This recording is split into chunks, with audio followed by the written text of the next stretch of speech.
तो चलो हमारा लास्ट टॉपिक न्यूक्लियर चैप्टर का न्यूक्लियर एनर्जी, जिसके अंदर हम लोग ब्रॉडली दो टॉपिक्स पढ़ने वाले हैं, nuclear fission and nuclear fusion. हालांकि इसके अलावा भी कुछ और टॉपिक्स है आपके एनसीईआरटी में, जैसे कि अगर मैं कहूंगा एक आता है आपका न्यूक्लियर रिएक्टर का, और दूसरा है आपका कंट्रोल्ड थर्मोन्यूक्लियर फ्यूजन। बट इसका ऐसा है कि ये हमारे 12th के हिसाब से बोर्ड में भी नहीं है ना, और प्लस नीड में भी उसका कुछ खास उसका फोकस है ही नहीं। वो एक सीबीएसई बोर्ड वालों के लिए जो कहा जाएगा, जो वो लिखते हैं एकदम डिटेल, उनको कुछ बना डिस्क्राइब करना रहता है, उसके लिए होता है। तो खैर हम उसको अवॉइड करेंगे क्योंकि वक्त की भी भारी कमी है हमारे पास। तो हम लोग जाते हैं न्यूक्लियर फिशन पे। न्यूक्लियर फिशन पे जाने से पहले थोड़ा मैं आपको बताना चाहूंगा या याद दिलाना चाहूंगा आपके एटॉमिक बॉम्ब के बारे में। रिसेंट में एक मूवी आई थी, है ना, ओपेनहाइमर। देखे है ना? देखे किसी ने? मैंने भी नहीं देखा यार, मेरे को भी देखने का है। तो भैया एक जबरदस्त मूवी है, उसके ऊपर बताया गया है कि एटॉमिक बॉम्ब कैसे बनाया गया था। It was based on the concept of nuclear fission, है ना। इसी तरह से एक और बॉम्ब होता है, उससे भी डेंजर, उससे भी घातक, वो होता है आपका हाइड्रोजन बॉम्ब। वो वर्क करता है on the principle of nuclear fusion. अब ये न्यूक्लियर फिशन का, न्यूक्लियर फ्यूजन का कंसेप्ट कहां से अराइज हुआ, मैं फिर से याद दिलाना चाहूंगा। बाइंडिंग एनर्जी पर न्यूक्लियॉन का कर्व, बाइंडिंग एनर्जी पर न्यूक्लियॉन, जहां पर atomic mass number x axis पे था, बाइंडिंग एनर्जी पर न्यूक्लियॉन वाई एक्सिस पे था। कुछ इस तरह का ग्राफ आया था, फिर उसके बाद यू करके आपका नीचे इधर आ गया था।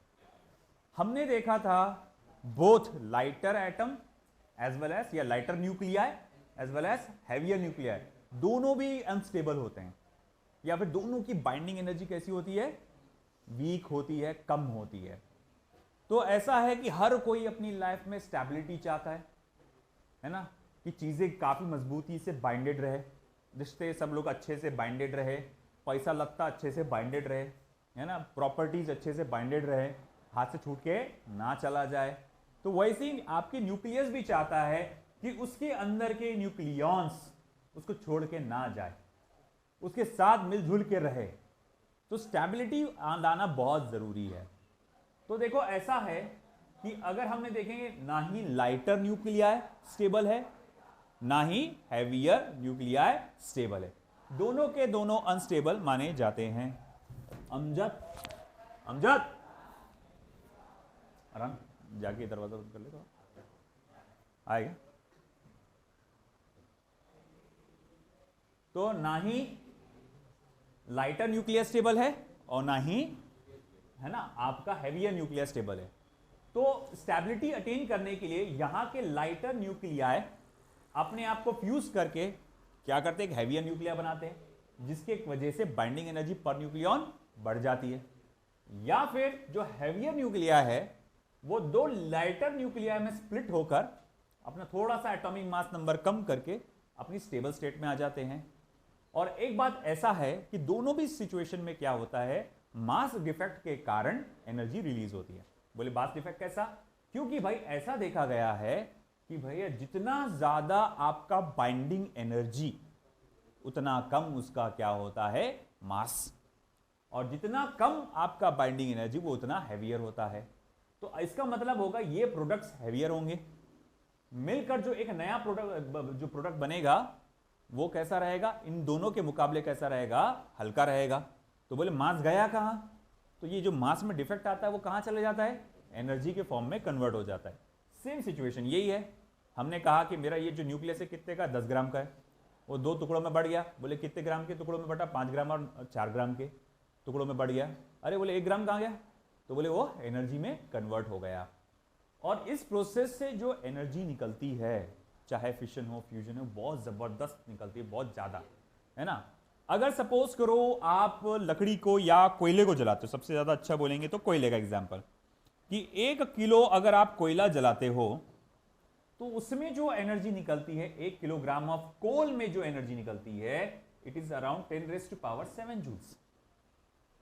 और 1 किलोग्राम यूरेनियम में जो एनर्जी निकलेगी, इट इज अराउंड 10⁻14 जूल्स, है ना। क्या देखे आपने कि किससे बहुत ज्यादा है, 7 जीरो ज्यादा है, 7 जीरोस, है ना।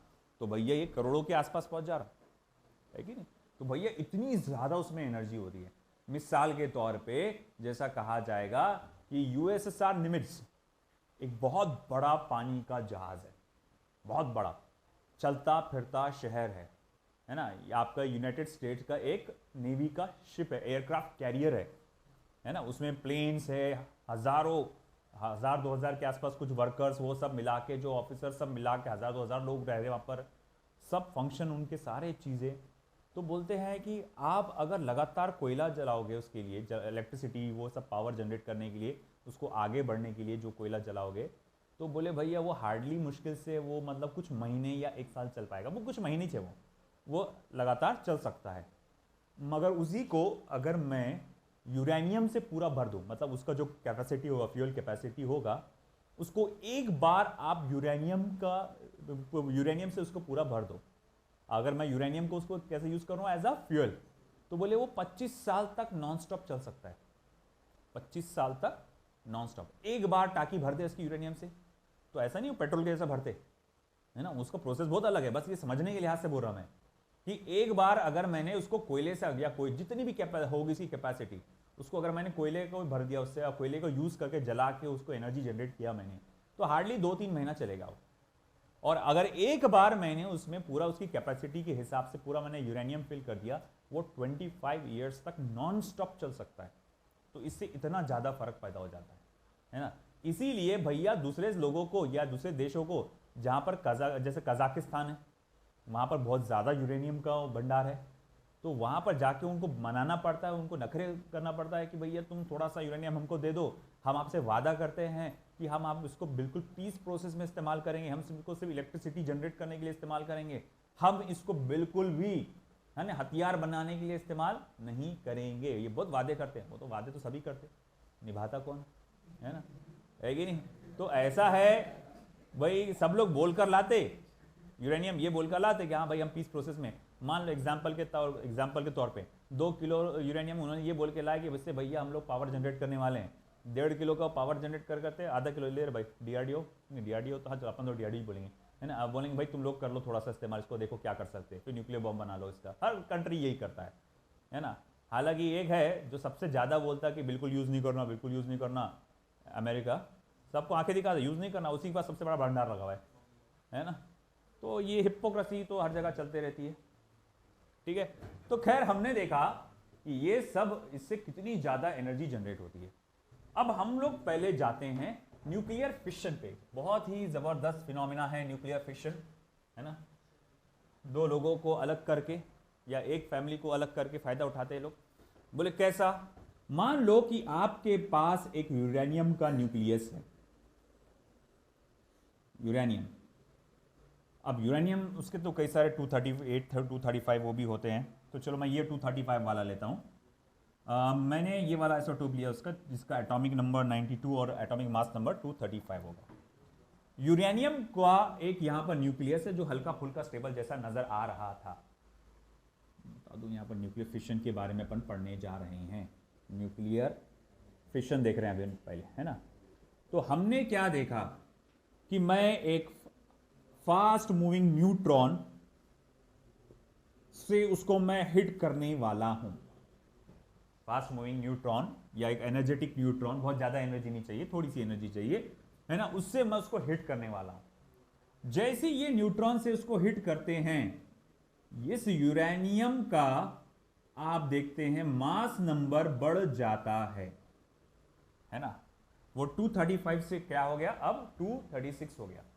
अब जैसे ही उसका मास नंबर 1 से बढ़ गया, है ना, स्टेबिलिटी उसकी भाई कंप्रोमाइज हो जाती है। अब वो स्टेबल नहीं रहता। मान लो तुम बहुत सारा सामान ऐसा लेकर जा रहे हो, है ना, किसी ने तुमको धक्का दिया, तुमको मालूम है धड़ सब गिर जाएगा, इतना सारा सामान तुम लेकर जा रहे हो। अब उसमें मैंने क्या करा, आके एक और ऐसा कुछ चीज फेंक के मार दिया, है ना। अब तुमको मालूम है कि धड़ करके सब गिर जाएगा। तो वही सिचुएशन यहां हुई। ये जो यूरेनियम है स्प्लिट होता है into barium and krypton, into barium and krypton. Barium जिसका एटॉमिक नंबर होगा 56 और एटॉमिक मास नंबर 144। क्रिप्टॉन जिसका एटॉमिक नंबर होगा 36 और एटॉमिक मास नंबर 89। तो भैया हमने क्या देखा कि ये दो कंपैरेबल पार्ट्स में स्प्लिट हो गए। कंपैरेबल, ऐसा नहीं कि एक बहुत छोटा एक बहुत बड़ा रहेगा, है ना, जैसे अल्फा डीके में होता था, गैमा बीटा डीके में होता था, इतू सा एक न्यूक्लियस बाहर निकलता था अल्फा पार्टिकल का, है कि नहीं। यहां ऐसा नहीं है। वहां पर क्या था, अल्फा डीके बीटा डीके ये सब अपने जो थे ये खुद ब खुद होते थे, नेचुरल प्रोसेस थे। आप ऐसा खुला छोड़ दो, है ना, कोई भी रेडियो एक्टिव एलिमेंट उसमें से अल्फा पार्टिकल निकलेगा, बीटा इतना इतना झड़ते निकलेगा, अल्फा पार्टिकल इतू सा वो निकल जाएगा, फिर थोड़ी देर बाद बीटा पार्टिकल, फिर गैमा भी, ऐसा हल्का हल्का हल्का हल्का निकलते रहेगा। मगर इसमें जो फिशन हो रहा है उसमें हल्के हल्के पार्टिकल्स नहीं निकल रहे, वो दो बड़े बड़े टुकड़ों में बढ़ गया। वो टुकड़े एग्जैक्ट इक्वल भी नहीं है मगर कंपैरेबल है ना, कि भैया वो छोटे छोटे हैं। जैसे भैया आप कहेंगे कि भाई मान लो कि आप भाई अकोला के सबसे अरबपति इंसान हो, है ना, आपके पास तकरीबन 2000 करोड़ की प्रॉपर्टी है, आमीन, है ना, है कि नहीं। आप ऐसा है कि भाई दो बेटे हैं आपके, भाई आप उनको बंटवारा कर रहे हो, है कि नहीं। आप एक बेटे को दे रहे कितना प्राइस, उन देखो भाई आप दे क्या बोलते हैं 19,999 करोड़ तूरक, है ना, 19,999 करोड़ तूरक, और दूसरे बेटे को बोल रहे 1 करोड़ तूरक ले। तो ये क्या है, सही तरह से नहीं है। एक तो 10-10 करोड़ बांट दो, नहीं भाई एक से ज्यादा प्यार है तो एक काम को उसको 11 करोड़ दो, इसको 9,000 करोड़ सॉरी 11,000 करोड़ दो और इसको 9,000 करोड़ दो। तो कंपैरेबल होना चाहिए, है ना, बहुत ज्यादा बहुत कम नहीं होना चाहिए। तो एक कंपैरेबल मासेस में स्प्लिट होते हैं। मगर इसके अलावा इसमें से तीन न्यूट्रॉन्स भी निकलते हैं, तीन इसमें से न्यूट्रॉन्स भी निकलते हैं, कभी 3 कभी 2 ऐसा अलग अलग, कभी 4 भी ऐसे निकलते हैं जनरली, मगर इसमें इस कॉम्बिनेशन में 3 निकलते हैं। अब 3 न्यूट्रॉन्स यहां आगे निकलते हैं। अब ये 3 न्यूट्रॉन क्या करेंगे, आगे के 3 यूरेनियम न्यूक्लियाई से जाके टकराएंगे, 3 यूरेनियम न्यूक्लियाई से जाके टकराएंगे। फिर उसमें से फिर से वही मामला होगा, 2 बेरियम, है ना, 1 बेरियम और 1 क्रिप्टॉन, ये भी 1 बेरियम और 1 क्रिप्टॉन, ये भी 1 बेरियम और 1 क्रिप्टॉन, इस तरह से बटेगा। इसमें से भी फिर 3 न्यूट्रॉन्स बाहर निकलेंगे, इसमें से भी 3 न्यूट्रॉन्स बाहर निकलेंगे, इसमें से भी 3 न्यूट्रॉन्स बाहर निकलेंगे, है ना। तो आप देख सकते हैं कि ये प्रोसेस मल्टीप्लाई होते जा रहा है 3 से, है ना, 3 से 9, 9 से 27, ऐसे चलते जा रहा। इसीलिए ये बहुत ज्यादा फास्ट रिएक्शन होता है और इस रिएक्शन को कहते हैं अनकंट्रोल्ड चेन रिएक्शन। क्या करते हैं, uncontrolled chain reaction. Nuclear reactors में जो हम पावर प्लांट्स में इस्तेमाल करते हैं अक्सर, है ना, उसमें कंट्रोल्ड चेन रिएक्शन होता है। उसमें क्या किया जाता है, कैडमियम रॉड्स की मदद से वो जो 3 न्यूट्रॉन बाहर निकले थे ना, उसमें से 2 न्यूट्रॉन को आप एब्जॉर्ब कर लेते हैं, तो बचा कितना, 1। अब वो 1 जाकर क्या करेगा, दूसरे से टकराएगा, फिर उसमें से वो 3 निकलेंगे, है ना, अगेन वो फिर से कैडमियम रॉड्स क्या करेंगे, 2 न्यूट्रॉन को एब्जॉर्ब कर लेंगे।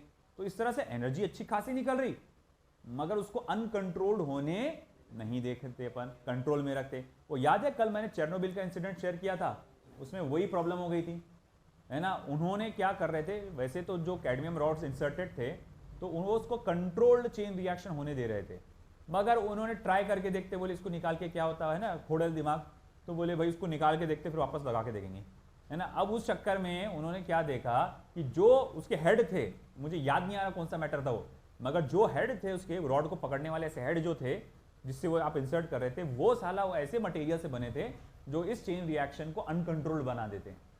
तो वो अनकंट्रोल्ड में कन्वर्ट हो गया और फिर उससे तबाही भारी हो गई एकदम। आएगी बात समझ में आपको।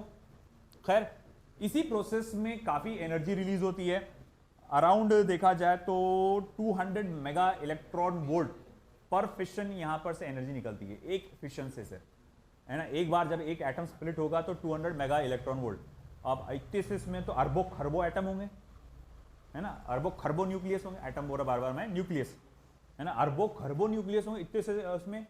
और आप सोचो अगर एक से आपका 200 मेगा इलेक्ट्रॉन वोल्ट है और अरबों खरबों बोल रहा हूं मैं, इतने से इसमें रहेंगे, तो जब वो स्प्लिट होंगे, वो फिशन करेंगे, तो उससे कितनी घातक एनर्जी निकलेंगी, है ना। इसीलिए उतना डेंजरस है एटॉमिक बॉम्ब और न्यूक्लियर बॉम्ब, है ना। अगर जैसे एक एग्जांपल के तौर पे, जैसे एक बहुत पहले की बात है, इंडिया टुडे का एक मैगजीन आता था, तो जब कारगिल के टाइम का वॉर चल रहा था, शायद बहुत पहले मैंने देखा था एक चीज़, तो उस टाइम कुछ तो भी इसमें एक एस्टिमेशन बताया गया था कि अगर ये वॉर कन्वर्ट हो जाती है आपकी न्यूक्लियर वॉर में, तो कहाँ से कितना इम्पैक्ट हो सकता है।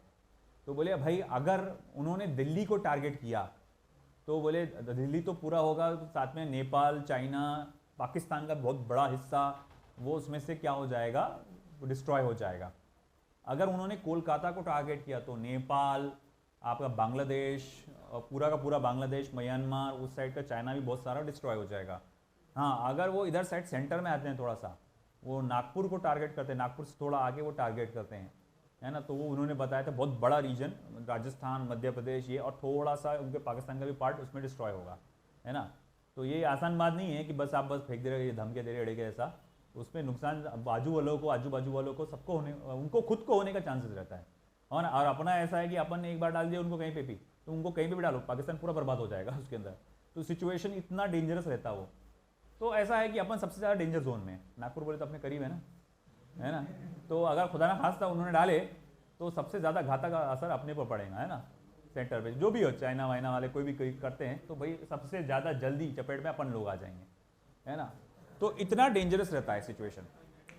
तो इसी को रिएक्शन की मदद से, बेटा इधर ध्यान दे, इसी को रिएक्शन की मदद से हम समझाने की कोशिश करेंगे कि यहां पर एक न्यूट्रॉन को ऐड किया गया एक यूरेनियम के साथ, यूरेनियम के न्यूक्लियस के साथ, वो कन्वर्ट हो गया एक अनस्टेबल दूसरे यूरेनियम न्यूक्लिया में, फिर उसमें से प्रोडक्ट निकला बेरियम, जिसका atomic number 56, atomic mass number 144, plus krypton, जिसका एटॉमिक नंबर 36 और एटॉमिक मास नंबर 89, प्लस आपका यहां पर 3 न्यूट्रॉन्स भी बाहर निकलेंगे, with of course with emission of some energy, साथ ही साथ उसमें से कुछ एनर्जी भी बाहर निकलेगी, अराउंड 200 मेगा इलेक्ट्रॉन वोल्ट, या फिर कोई 200 मेगा इलेक्ट्रॉन वोल्ट के आसपास की उसमें से एनर्जी भी बाहर निकलेगी, है ना। इस तरह से हम लोग ने देखा। मगर ऐसा नहीं है कि न्यूक्लियर फिशन से सिर्फ यही 2 प्रोडक्ट्स मिलते हैं, ऐसा नहीं है कि बेरियम और क्रिप्टॉन ही निकलेगा। डिपेंडिंग आपने यहाँ न्यूट्रॉन कितनी जोर से फेंक के मारा है, यानी कि कहने के मतलब कितनी एनर्जी से आपने उसको हिट किया है, इसके 2-3 और कॉम्बिनेशन पॉसिबल है। तो दूसरे कॉम्बिनेशंस क्या हो सकते हैं, जैसे कि एक कॉम्बिनेशन ये पॉसिबल है कि अगेन यूरेनियम, या फिर मैं पहले न्यूट्रॉन ले लेता हूं, चलो ठीक है, न्यूट्रॉन को आपने ऐड किया यूरेनियम के साथ, तो भैया फिर वो स्प्लिट होता है into antimony, atomic number 51, atomic mass number 133, plus niobium 41 and 99। साथ ही साथ इस प्रोसेस में 4 न्यूट्रॉन्स बाहर निकलते हैं, है ना। ये एक पॉसिबिलिटी है। एक और पॉसिबिलिटी आती है हम लोग जो स्टडी कर सकते हैं कि भैया अगर मान लो कि मैं यूरेनियम को एक न्यूट्रॉन से हिट करता हूं, तो वो आपका होता है जेनॉन में 54 एंड 140, प्लस स्ट्रॉन्टियम, क्या बोलते हैं इसको, स्ट्रॉन्शियम, प्लस 2 न्यूट्रॉन्स। हाँ, तो इस तरह से स्प्लिट हो सकता है। तो आपने देखा बेटा कि ये 2 और रिएक्शन पॉसिबल है ना। अब देखो बोर्ड के हिसाब से तो आपको चीजें पूरे अपने जो डिस्कस किए पूरा आपको डिस्क्राइब करना है ना। और रही बात आपकी नीट के पॉइंट ऑफ व्यू से, तो उसमें क्या हो सकता है, आपको रिएक्शंस दे देगा, है ना। जैसे यूरेनियम ये दिया तो भैया इसने एक दे दिया बेरियम का ये रहेगा, तो दूसरा प्रोडक्ट कौन सा रहेगा, और कितने न्यूट्रॉन्स बाहर निकलेंगे। जैसे यहाँ 4 निकलते हैं, यहाँ पर 2 निकलते हैं, तो चांसेस ऐसा है कि इस टाइप के कुछ क्वेश्चंस आएंगे। बाकी कोई कैलकुलेशन वाला तो मुझे नहीं लगता कि कुछ आ सकता है। ठीक है, लिख लो फटाफट, न्यूक्लियर फिशन।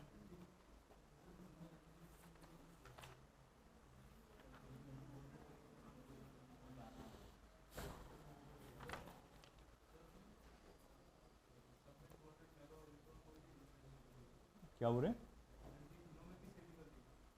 नहीं नहीं, अलग अलग है सबका, एक जबड़ पास है। ये जो अपन ने ये भी लिए ना, जो ये 100% अप्रूव नहीं है, ये कहा जाएगा एक अप्रोक्सीमेट वैल्यू बताई गई है, 200 मेगा इलेक्ट्रॉन वोल्ट।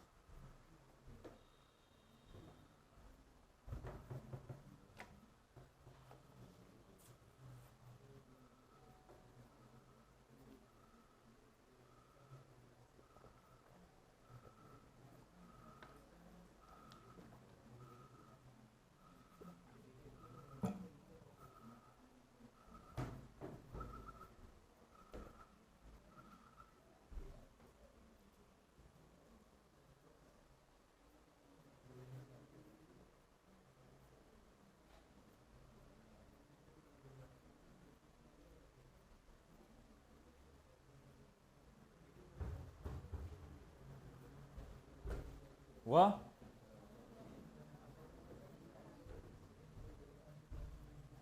फिशन में क्या हुआ था, हैवी न्यूक्लियर ब्रेक हुआ था इनटू लाइटर न्यूक्लियर। फ्यूजन में अब उसका उल्टा होगा।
हुआ,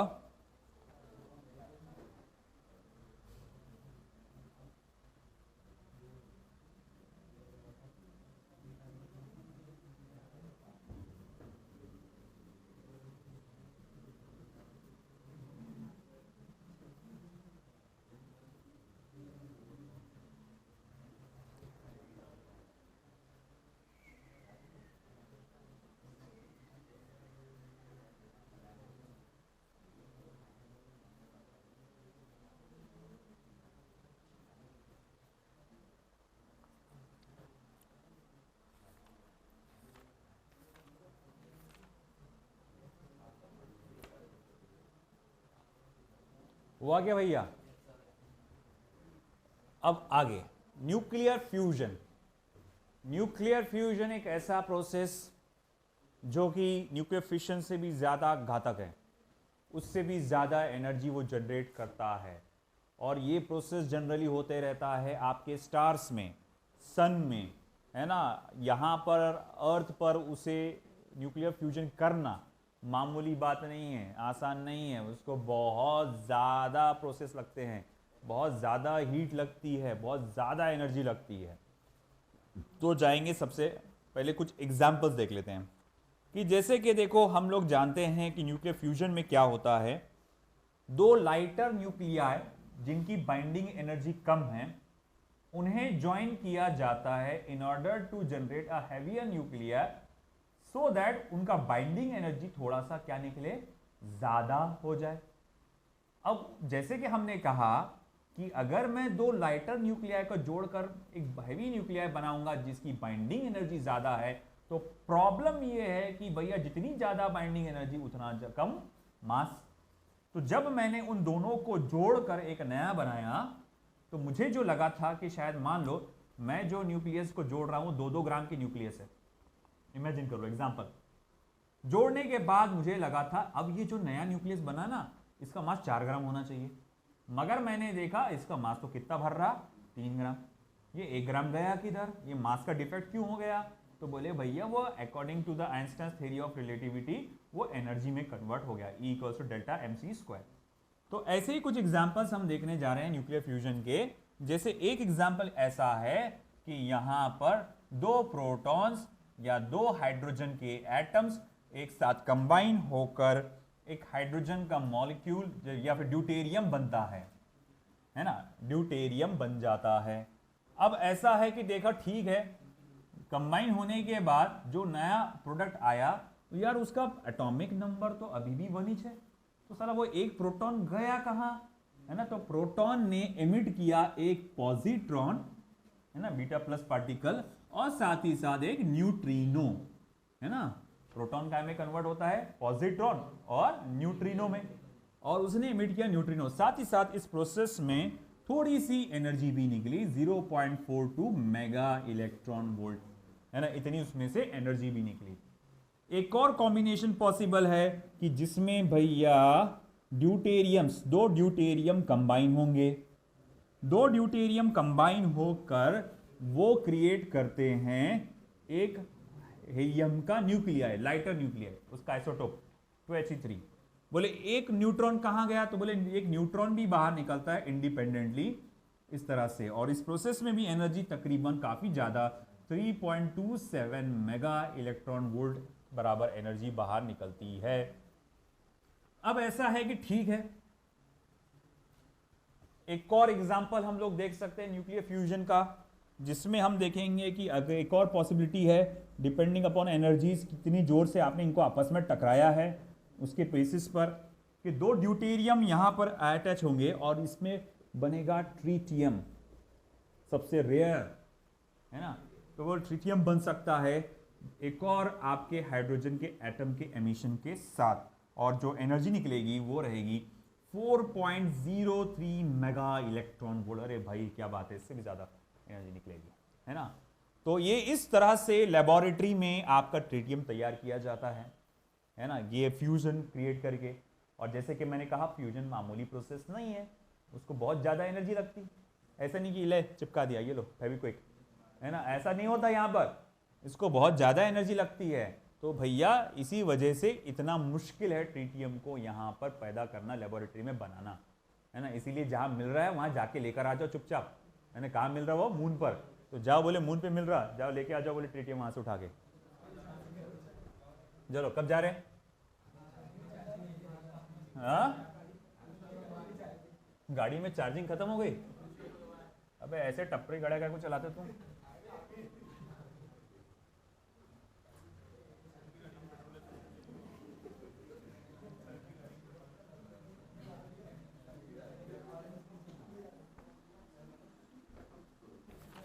हाँ, तो भाई बात ऐसी है, हमने कहा न्यूक्लियर फ्यूजन करना, क्रिएट करना ये मामूली बात नहीं है। क्यों मामूली बात नहीं है? चलो उस पर गौर करते हैं। कुछ याद है इससे पहले का टॉपिक न्यूक्लियर फोर्स? उसकी रेंज को याद है आपको? वेरी शॉर्ट रेंज होता था, up to some 2 times of femtometre, 2 into 10⁻⁻15 metre के आसपास, है कि नहीं? अब प्रॉब्लम यह है, न्यूक्लियस को एक दूसरे में घुसाने का प्रॉब्लम यह है कि उसमें होते हैं प्रोटॉन्स, या फिर मैं यही वाला अगर ले लेता हूं एग्जांपल, इसमें 2 प्रोटॉन्स आपस में आपको मर्ज करना है, मैं 2 प्रोटॉन्स को करीब लाने की कोशिश करूंगा। तो प्रॉब्लम क्या है? जैसे कि देखो, अपन ऐसा हाथ से पकड़ के या किसी मशीन से पकड़ के नहीं लगाते, अपने को क्या करना पड़ता है मालूम क्या? कि जैसे मान लो कि यहाँ टारगेट है, जैसे अगर आप देखेंगे एटम बम या न्यूक्लियर बम जो ऐसे होते हैं, उसमें जो उसका हेड रहता है, वॉरहेड बोलते हैं इसको, यहाँ पे एक वॉरहेड जैसा रहता है, और यहाँ पर आपका टारगेट मटेरियल होता है ना, यहाँ होता है टारगेट मटेरियल, और नहीं टारगेट मटेरियल नहीं, सॉरी, यहाँ तक TNT होता है, TNT मतलब वो ब्लास्ट करने वाला, और यहाँ कुछ आपका न्यूट्रॉन्स या जो भी कहा जाएगा कुछ चीज़ें होती है जिनको आपको फ्यूज़ करना है। मान लो जैसे मुझे क्या करना है कि इन दोनों को फ्यूज़ करना है, तो यहाँ पर मैं एक हाइड्रोजन के एटम को, आयोनाइज्ड हाइड्रोजन गैस या फिर हाइड्रोजन के एटम को भर के रखूंगा। अभी अपन जंगली तरीके से देखेंगे कि हाइड्रोजन एटम मैंने भर के रख दिया किसी चीज़ में, और सामने है रहता है हमारा टारगेट, यहाँ पर टारगेट चैम्बर रहता है, यहाँ पर रहता है दूसरा हाइड्रोजन एटम, है ना। अब होता क्या है, जब ये बॉम्ब इस तरह से आता है ना, और ये नीचे गिरता है, वॉरहेड सामने आता है, सबसे पहले एकदम सामने आता है, तो यहाँ जो पिन रहता है वो पिन उससे है ना टकरा के वो वहाँ पर क्या होता है, ट्रिगर हो जाता है बॉम्ब, और जैसे ही वो ट्रिगर दब गया, बॉम्ब का दब गया, वहाँ पर ब्लास्ट होता है धाड़, और जैसे ही वो ब्लास्ट हुआ तो ये क्या होता, एनर्जी बहुत ज़्यादा आ जाती, हीट बहुत बढ़ जाती, हीट बढ़ने की वजह से ये बहुत तेज़ी से भागते उसकी तरफ और जाके उससे टकराते। तो इन शॉर्ट अपन बोलेंगे एक तरह से कि अपन क्या करें, अगर सामने मेरे को नजर आ रहा वो हाइड्रोजन का न्यूक्लिया है, तो मैं एक हाइड्रोजन की न्यूक्लिया का से फेंक के मारता उसके पास। अरे भाई हाथ से ही फेंक के नहीं मारता, इमेजिन कर ले समझने के लिहाज से। तो ऐसा है कि मैं जितनी एनर्जी दूंगा उसको, काइनेटिक एनर्जी, वो उतना करीब जाएगा। अब हो क्या रहा, तूने अंदर फेंक के मारा तो क्या हुआ कि इनके बीच में एक और है इलेक्ट्रोस्टैटिक, अब वो आएगा, मान ले कि इधर आया, जैसे ही फेंक के मार, तूने एकदम अंदर फेंक के मारा था, ये जाके वापस आ जाएगा, है ना। थोड़ा जोर से फेंक के मार, फिर बोले वापस आ गया, और जोर से फेंक के मार, अरे वापस आ गया, और जोर से फेंक के मार, तब जाके वो टकराया। तो तुमने क्या करे, उसको क्या दिए, काइनेटिक एनर्जी। फिर जाके वो टकराएगा किसी सिचुएशन पे, और जैसे ही उनका रेंज या डिस्टेंस जो है वो 2 टाइम्स ऑफ फेम्टोमीटर के से कम हो जाएगा, तो भैया फिर न्यूक्लियर फोर्स अपना काम करेगा, है ना। न्यूक्लियर फोर्स तो भाई पहले का हो रहा है ना, वो सबसे ज्यादा स्ट्रांग फोर्स है ना। आप जैसे ही उसकी रेंज में आए, फट से पकड़ के खींच डालेगा आपको। तो वैसे ही हुआ यहाँ पर खेल, यहाँ पे तो हम लोग ने देखा कि भैया दो प्रोटॉन्स को जब करीब ला रहे हो, तो इशू ये है कि अगर दो प्रोटॉन्स को भी आपस में आपको रेंज में लाना है उसके, तो उसके लिए बहुत ज्यादा काइनेटिक एनर्जी देना पड़ती है। इसको देना पड़ती है अराउंड, काइनेटिक एनर्जी जो आपको देना पड़ेगी फॉर फ्यूजन, दो protons, for fusion of 2 protons, तो तकरीबन वो रहेगी 400 किलो इलेक्ट्रॉन वोल्ट के आसपास की एनर्जी देना पड़ती है। इतनी एनर्जी से उसको फेंक के मारना पड़ेगा, तब जाके वो दो प्रोटॉन्स आपस में टकराएंगे, और ऐसा टकराएंगे कि उनके बीच का जो डिस्टेंस है वो कम हो जाएगा, न्यूक्लियर फोर्स की रेंज में आ जाएगा। अब बोले यार ये कैसे पॉसिबल है, बोले देखो, अगर आपको न्यूट्रॉन की यानी एक पार्टिकल की एनर्जी बढ़ाना है, एक तरीका होता है, वो ये होता है कि टेम्परेचर बढ़ा दो। क्या कर दो, टेम्परेचर बढ़ा दो। अच्छा बोले कोई बात नहीं, आज ही जाता घर पे मैं, है ना, हाइड्रोजन गैस भरता बर्तन में चूल्हे पे रख देता, बोले फिर बोले न्यूक्लियर फ्यूजन स्टार्ट हो जाएगा। नहीं बाबा, है ना, अगर टेम्परेचर बढ़ाने का तो चलो देखो कितना टेम्परेचर लगता है उसके लिए। तो अगर सपोज करो मुझे दो प्रोटॉन को जोड़ने के लिए जो चाहिए, है ना, टेम्परेचर, मैं इस फॉर्मूले से कैलकुलेट कर सकता हूं, 3/2 kT, याद है law of equipartition of energy, है ना, मोनोएटॉमिक है ना वो 1h1, तो 3/2 kT 400 किलो इलेक्ट्रॉन वोल्ट के जो है बोल्ट्जमैन कांस्टेंट होता है, बोल्ट्जमैन कांस्टेंट। तो ये सारी वैल्यू डालने के बाद जो टेम्परेचर कैलकुलेट करके आ रहा है वो है 3 × 10⁹ केल्विन, 3 × 10⁹ केल्विन। 3 के आगे 9 जीरो लगा, तब जाके उतना होगा, है ना।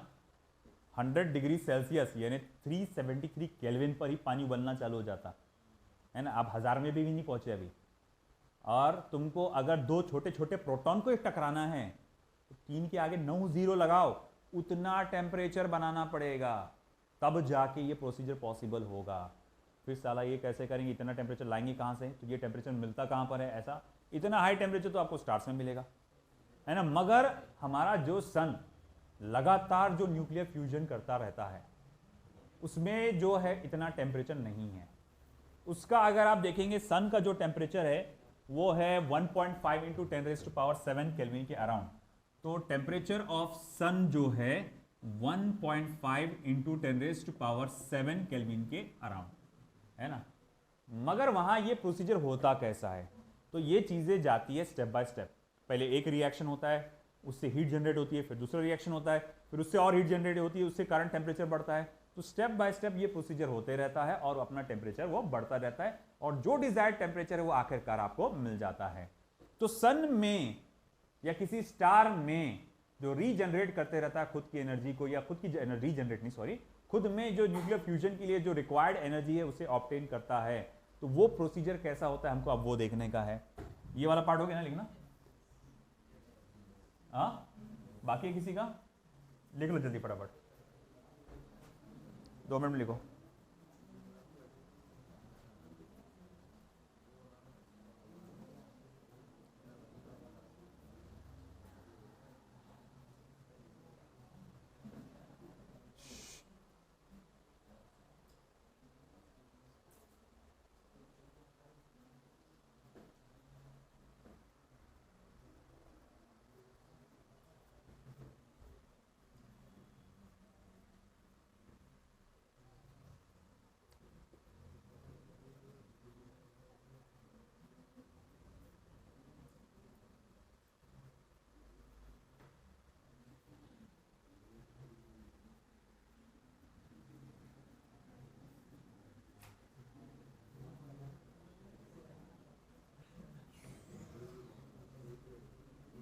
वह अब ऐसा है कि जैसे कि मैंने कहा कि 2 प्रोटॉन्स को आपस में जोड़ने के लिए कम से कम उतनी एनर्जी लगती है, उतना टेम्परेचर बढ़ाना पड़ता है, 3 × 10⁻⁹ केल्विन। मान लो इंटरनल प्रोसेस की वजह से टेम्परेचर बढ़ गया, है ना। इस तरह से टेम्परेचर बढ़ाकर जब आप एनर्जी प्रोवाइड करते हैं, काइनेटिक एनर्जी देते हैं आप न्यूक्लियस को, और फिर बाद में आपस में वो कोलाइड करते हैं, तो इस तरह के फ्यूजन को कहते हैं थर्मोन्यूक्लियर फ्यूजन। थर्मोन्यूक्लियर फ्यूजन हुआ क्या, यहां पर पहले तो मैं देखता हूं कि जिस चैम्बर में या उस जगह पर जहां पर ये सब आप कर रहे हैं, मान लो वहां पर क्या है, तो बोले हाइड्रोजन की गैस है। वहां पर क्या है? हाइड्रोजन गैस होती है। यानी जब सूरज का फॉर्मेशन हुआ होगा, है ना, वहां पहले क्या होगी, वहां पर सिर्फ हाइड्रोजन गैस होगी। वहां टेम्परेचर बढ़ा, टेम्परेचर बढ़ने के बाद वो स्प्लिट हो गया हाइड्रोजन के एटम में। हाइड्रोजन के एटम में इस तरह से वो स्प्लिट हो गया, ये इसका न्यूक्लियस और इलेक्ट्रॉन उसके आसपास घूम रहे हैं। फिर क्या हुआ, टेम्परेचर इतना ज्यादा था कि उसके इलेक्ट्रॉन्स भी उसके सगे नहीं रहे, वो भी छोड़ के चले गए, है ना। तो ये फिर क्या हो जाएगा, हाइड्रोजन आयन बन गया। मतलब अब वो जो आपका पहले हाइड्रोजन गैस थी वो हाइड्रोजन एटम बनी, फिर बाद में हाइड्रोजन आयन बन गई, उसका इलेक्ट्रॉन उसे छोड़कर चला गया। ऐसे सभी हाइड्रोजन एटम के इलेक्ट्रॉन उसे छोड़ के चले गए, है ना। और पूरा आसपास उन्होंने इलेक्ट्रॉन्स का एक बहुत बड़ा क्राउड जमा हो गया, एक क्लाउड जिसको हम लोग कहते हैं, द क्लाउड्स ऑफ इलेक्ट्रॉन। बोले ये इलेक्ट्रॉन्स कहां से है, बोले सब ये घर बार छोड़कर आए हुए दूसरों के पास के, बस रिकाम में इधर से उधर घूम रहे वो। तो यहां पूरे इलेक्ट्रॉन्स का क्राउड जमा हो गया, आसपास घूम रहे बस बेचारे, ऐसा है ना, ये इनको छोड़कर चले गए। अब ऐसा है कि न्यूक्लियस तो भी बेचैन हो गए, है ना, घूमने लगे जब जब जब जब जब जब। और फिर एक सिचुएशन ये ऐसी आई कि न्यूक्लियस एक दूसरे के करीब आने लगे, क्योंकि एनर्जी बहुत ज्यादा आ गई इनको। जैसे वो करीब आ रहे तो क्या हो रहा था, रिपल्शन, है ना, क्योंकि इलेक्ट्रोस्टैटिक फोर्स है। मगर उनके पास अब इतनी एनर्जी आ गई, इतनी तेजी से घूम रहे कि अब वो रिपल्शन को ओवरकम कर जाते हैं। फोर्स ऑफ रिपल्शन को वो ओवरकम करके, वो पोटेंशियल बैरियर जो होता है आपका फोर्स ऑफ रिपल्शन का, उसे तोड़कर वो आगे निकल जाते हैं, और तोड़कर फिर आपस में आखिरकार वो टकरा जाते हैं, और उनके बीच का जो डिस्टेंस है वो 2 फेम्टोमीटर से भी क्या हो जाता है, कम हो ही जाता है। तो अब ऐसा है कि ठीक है, ये आखिरकार ये न्यूक्लियस जो है आपस में कंबाइन हो गए, है ना, और यहां आसपास अभी भी इलेक्ट्रॉन का क्लाउड मौजूद है। वही इलेक्ट्रॉन्स जो दूसरों को छोड़ छाड़ के आए हुए हैं, सब रिकामी दर से जगह घूम रहे हैं, आसपास पूरे बिखरे पड़े हुए हैं, है ना। तो ये इस तरह से न्यूक्लियस अब यहां हो गए। अब हमें क्या रिएक्शन देखने को मिलता है, तो मैं ये देखता हूं कि यहां पर 2 हाइड्रोजन के एटम कंबाइन होकर एक ड्यूटेरियम का फॉर्मेशन करते हैं, यानी 1H1 + 1H1 ये फॉर्मेशन करते हैं ड्यूटेरियम का with a positron and a neutrino और with some emission of energy 4.02 ना, हाँ एनर्जी वही थी ना जो पहला था, तो रिएक्शन 0.42 है, सॉरी, हाँ 0.42, तो 0.42 मेगा इलेक्ट्रॉन वोल्ट, इसे देंगे अपन रिएक्शन नंबर 1 या इक्वेशन नंबर 1। अब देखो वो जो पॉजिट्रॉन निकला यहां से, इनको छोड़ के निकला, आसपास उसके कौन मौजूद है सब, देखो यहां से एक पॉजिट्रॉन, ये निकल रहा पॉजिट्रॉन बाहर है ना, उसके आजू बाजू क्लाउड की तरह कौन मौजूद है, इलेक्ट्रॉन। अब वो जैसी पॉजिट्रॉन इलेक्ट्रॉन से कंबाइन होगा, यहां होगा एक process called as annihilation of matter. याद होगा वर्क एनर्जी एंड पावर, जब मैंने चैप्टर जिसको पढ़ाया था तो उसमें जब मैंने एनर्जी का कंसेप्ट आपको पढ़ाया था, उसमें annihilation of matter, creation of pair, मैंने ये सब चीजें पढ़ाया था। तो एनिहिलेशन ऑफ मैटर क्या होता है कि मैटर बर्बाद होकर एनर्जी में कन्वर्ट हो जाता है, बर्बाद तो नहीं बोलना चाहिए, अपने आप को कन्वर्ट कर देता है पूरी तरह से एनर्जी में। तो यहां पर ये पॉजिट्रॉन एक इलेक्ट्रॉन से कंबाइन होता है और इमिट करता है 2 gamma radiations, with 1.02 mega electron volt energy, 1.02 mega electron volt energy, ठीक है। इसी तरह से ये प्रोसीजर के बाद जो ड्यूटेरियम फॉर्म हुआ था, वो ड्यूटेरियम क्या करता है, दूसरे कहा जाएगा हाइड्रोजन एटम के साथ कंबाइन होता है ना, क्योंकि उस जगह पे 2 ही हाइड्रोजन एटम थोड़ी थे, है ना, वहां तो बहुत सारे थे वहां पे, तो वो कंबाइन होकर फिर वही आपका कहा जाएगा एक हीलियम का न्यूक्लियर बनाएगा 2He3 प्लस आपका gamma radiation and again some sort of energy 5.49 mega electron volt of energy वो जनरेट करेगा, 5.49 मेगा इलेक्ट्रॉन वोल्ट एनर्जी वो जनरेट करेगा, है ना। अब जैसा ये प्रोसीजर कहीं एक जगह हो रहा होगा कि 2 हाइड्रोजन एटम्स कंबाइन होकर उन्होंने ड्यूटेरियम का फॉर्मेशन किया, साथ ही साथ एक पॉजिट्रॉन भी निकला, है ना, और थोड़ा सा गैमा रेडिएशन, फिर वो पॉजिट्रॉन एक इलेक्ट्रॉन के साथ कंबाइन हुआ।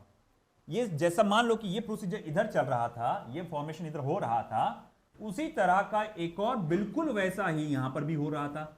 यहां पर उसके बाजू में भी 2 न्यूट्रॉन्स यानी 2 हाइड्रोजन एटम आपस में टकराए, फिर वही सेम सिचुएशन हुआ, है ना, 1H1 कंबाइन होकर 1H2 बना, उसने पॉजिट्रॉन इमिट किया, फिर वो जो उसके अंदर से निकला वो पॉजिट्रॉन, तो वो कंबाइन करता है इसके एक इलेक्ट्रॉन के साथ, और फिर भाई मान लो कि वहां पर गैमा रेडिएशन इमिट होते हैं, फिर बाद में जो ये 1H2 निकला था वैसे ही एक और बार क्या हुआ होगा, है ना, वो ड्यूटेरियम 1H2 जो है या हमने ड्यूटेरियम हाइड्रोजन एटम के साथ कंबाइन होकर क्या बनाया होगा, हीलियम का न्यूक्लियर।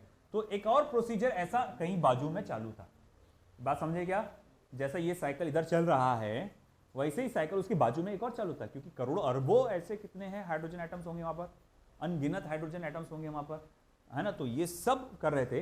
अब होता क्या है, यहां आपका जो हीलियम का न्यूक्लियर आया और इधर से जो दूसरे रिएक्शन जो हीलियम का न्यूक्लियर आया, अब ये दोनों भी आपस में रिएक्ट करेंगे, और मैं ये देखता हूं कि ये 2 हीलियम के न्यूक्लियाई अब आपस में रिएक्ट करते हैं और एक नया प्रोडक्ट का फॉर्मेशन होता है।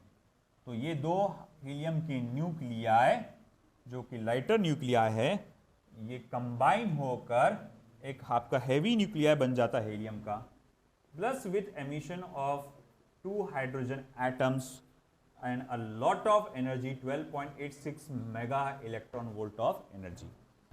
आई क्या बात समझ में। तो ये स्टेप पे पहुंचने के लिए, है ना, आप समझे ना, ये स्टेप क्या है, ये स्टेप जो है ये आखिरी ये रिएक्शन देख रहे हैं, इन दोनों का मिलाकर फिर फाइनली ये मिल रहा है आपको 2He3 प्लस 2He3, है ना, फिर उसके बाद ये क्या हो गया 2He4 plus 1H1 plus 1H1 plus 12.86 mega electron volt.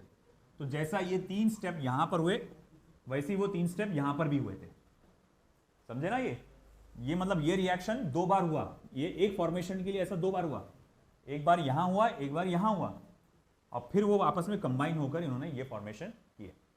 आई के बात समझ में? फिर ऐसा है कि अच्छा ठीक है, मतलब ये 2 बार होता है, ये भी 2 बार होता है ना, और फिर उसके बाद ये भी 2 बार होता है, फिर जाके ये एक फॉर्मेशन क्रिएट होता है ना, फिर जाके ये एक चीज प्रोडक्ट सामने आती है आपके, है ना। अब ये तीनों को अगर मैं यार ये 4 स्टेप अलग अलग लिखने के बजाय मैं क्यों ना इसको एक साथ लिखूं, है ना, 4 स्टेप। तो आपको करना क्या पड़ेगा, हर एक को ये 2 से मल्टीप्लाई करना पड़ेगा, यहां पर भी 2 से मल्टीप्लाई करना पड़ेगा, यहां पर भी 2 से मल्टीप्लाई करना पड़ेगा, और ये तो 1 रहेगा, है ना। तो आप इन सब को कंबाइन करके, पूरे इक्वेशन को चारों को कंबाइन करके अगर मैं एक लिखना चाहूं तो ये फॉर्मूला कुछ ऐसा बनेगा, 4 times 1H1 plus 2 times of E plus, not plus, product उसका फिर आएगा twice He4 plus 2 neutron plus 6 gamma particles plus 26.7 mega electron volt. या फिर उसको आप ऐसा भी लिख सकते हैं, 4 times 1H1 plus 4 beta particles plus twice He4 plus 2 beta particles plus 2 neutrinos plus 6 gamma radiation 26.7 mega electron volt, है ना। तो ये प्रोसीजर कुछ ऐसा होगा। आप केमिस्ट्री का केमिकल रिएक्शन आप मेरे से बेहतर जानते हैं कैसे करते हैं उसको पूरा, है ना। 2 टाइम्स ऐड करो भाई, देखो यहाँ क्या कुछ चीज़ें कैंसिल होती क्या, तो बोले हाँ ये पॉजिट्रॉन का वो कैंसिल हो जाता, 2 टाइम्स ई पॉजिट्रॉन, उधर भी 2 टाइम्स ई पॉजिट्रॉन कैंसिल हो जाता, फिर ले देकर ये प्रोडक्ट आखिर में बचता, है ना। तो ये कुछ इस तरह का रिएक्शन आएगा आपका। ये जो आपने लिखा ये बस चारों प्रोसेस को एक साथ आपने यहाँ पर लिख दिए हैं, यहाँ पर आई गया समझ में आपको, है ना। अब ये है कि ये प्रोसीजर जब तक चलता है जब तक कि पूरा हाइड्रोजन खत्म नहीं होता वहाँ का। जैसे सन पे भी जो हाइड्रोजन जब तक खत्म नहीं हो जाता सन का पूरा, है ना, तब तक ये प्रोसीजर चालू रहेगा। और जितना है हाइड्रोजन उसके हिसाब से जो साइंटिस्ट ने यहीं से बैठे बैठे अंदाज़ा लगाए, तो बोले सन की एज जो है 3 × 10⁻9 ईयर्स है। सन की एज 3 × 10⁻9 ईयर्स, यानी 3 के आगे 9 0 लगा दे, उतनी उसका उम्र है उसकी। और अभी अभी सिचुएशन जो है अभी अपने हिसाब से, तो अभी तकरीबन मतलब कुछ बिलियन ईयर्स अपना यंग है सन, मतलब जवान है अभी छोकरा है वो, ज़्यादा बूढ़ा नहीं हुआ वो, है ना, मिड रेंज में चल रहा है कि नहीं। तो भैया ऐसा है कि भैया कि 3 × 10⁻9 ईयर्स के बाद सन की जो फ्यूल है, एनर्जी जो है, ये हाइड्रोजन गैस वो ख़त्म हो जाएगा।